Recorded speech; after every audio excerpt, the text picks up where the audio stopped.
Good morning. I am Jessica Smith, reporting 9 News, getting news to you. Today we'll be in Noosa, where Kate Goldberg is interviewing some people from the French Revolution. Yes, that's right, people are coming back. So over to you, Kate. Thank you, Jess. I am here today with Marie Antoinette. It is so good that you could be with us today. Yes, it is a pleasure. You are a pretty amazing person. For some of our viewers, do you want to introduce yourself? Sure. I was born November the 2nd, 1755, in Vienna, Austria. I helped provoke the popular unrest that led to the French Revolution and to overthrow of the monarchy in August 1792. As I said, you are a pretty amazing woman, and we know how you were forced to marry. But what was it like being so young at the age of only 15? Yes, it was very terrifying, as I was actually only 14 years old. But I had to seal the newfound alliance between the longtime enemies, USA and France. It was only hours after we first met we were escorted to the bridal chambers. So yes, it was a very daunting time for me. Wow, how hard that would have been for you. We know that you were very young when appointed queen.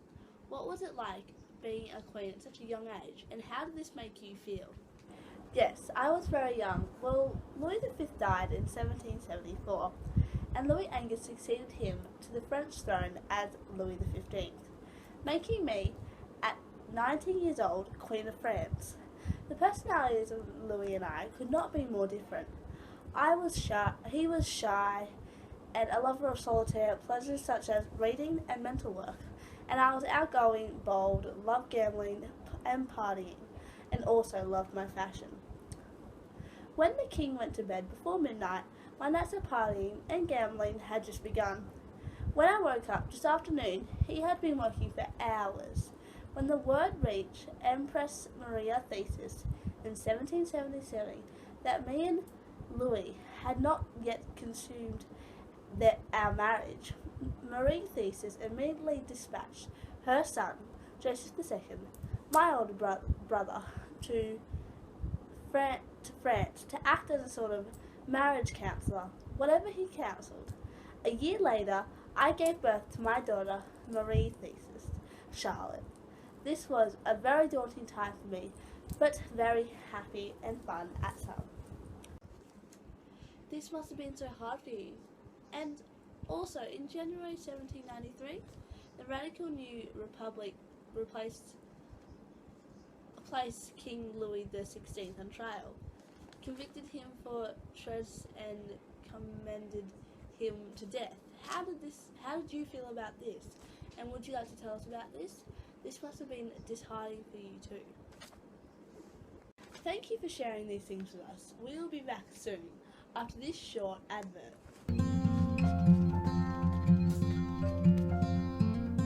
Hey, brother, there's an endless road to rediscover.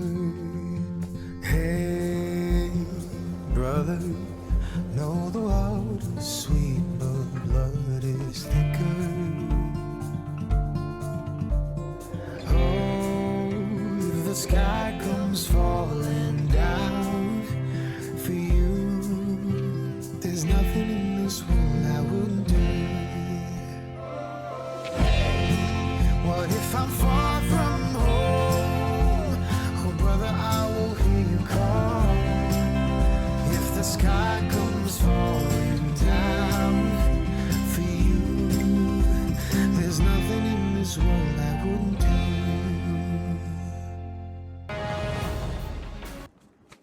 Now we are back. If you just tuned in, I am here with Marie Antoinette. What was your early life like as a daughter of the Queen? I was the last Queen of France, was born Marie Antoinette Josepha Jonah, and on November the 2nd, 1755, in Vienna, Austria. I was the 15th and second last child of the Marie Thesis Emperors of Austria and the Holy Roman Empire Francis. I lived a relatively carefree childhood, I received an education typical of the 18th century for me, focusing primarily on religious and moral principles, while my brother studied more academic subject matters. While the conclusion of 7 Years' War in 1763, the presidential of fragile alliance between Austria and France became a priority for the Empress Maria thesis, cementing alliances through connection was a common practice among Europe and royal families at the time. In 1765, Louis Dalton de France, also known as Louis Ferdinand, the son of French monarchy Louis V, died. His death left the king's 11-year-old grandson, Louis Auguste, heir to the France throne. Within months, I and Louis Auguste were pledged to marry each other. In 1781, the diamond necklace scandal arrived. What was your reaction to this? I was innocent, but nevertheless guilty in the eyes of the people. I refused to let the public criticize me, so I began to build the Hammer da Lorena, an extravagant retreat near the Pentatonic Trion in Versailles. We know that you built the Hammer de la Reina in 1783. Can you tell us more on why you built this? To flee the court of Versailles, ordered the construction of Hamlet in 1783. I regularly found the charms of country life surrounded by my companions. It became a real farm, directed by a farmer. Those products supplied the kitchens to the palace. Under the First Empire, the hamlet was refurnished with refinement of Empress Mary Louise. What was the lifestyle like in the French court? Louis XVI entrusted me with the task of entertaining the court. With my flair for entertaining, I organised theatrical performances 2 or 3 times a week and revealed the grand balls.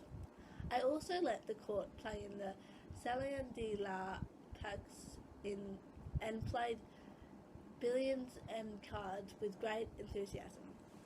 You created the famous quote, "Let them eat cake." Can you tell us more about this quote? That is beautiful. Thank you so much for talking with us today. Yes, although the people thought I said this, there was no evidence that I actually said it. As 20 years consort Louis XVI, I was beheaded 9 months after he was, on October the 16th, 1793, by order of the Revolutionary Tribunal. This must have been so hard for you. And also, in January 1793, the radical new republic placed King Louis XVI on trial, convicted him for treason and commended him to death. How did you feel about this? And would you like to tell us about this? This must have been disheartening for you too. Okay. That is all for today. Back to you, Jessica. Well, on January the 21st, 1793, he was dragged to the guillotine and executed. In October of that year, a month into the famous bloody region of the Terror that claimed tens of thousands of lives, I was put on trial for terrorist and theft, as well as a false and distributing charge of sexual abuse to my own son. After the 2-day trial, an all-male jury found myself guilty on all charges. I was sent to the guillotine as my husband had been several months before, on October 16th, 1793. On the night before my execution, I had written my last letter to my sister-in-law, Elizabeth.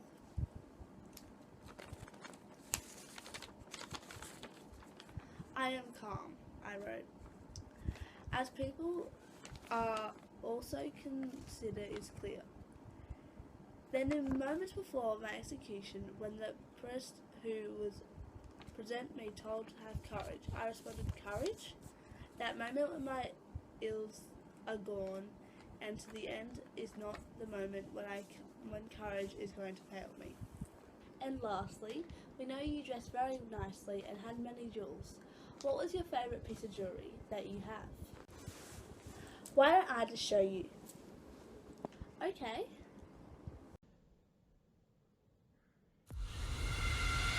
When I think about you, my feelings can't explain why after all this time you stay on my mind. My all-time favourite. That is beautiful. Thank you so much for talking with us today. That is all for today. Back to you, Jessica. Thank you, Kate. That was very interesting. That's all for today. See you again tonight. That's all from us. Good afternoon.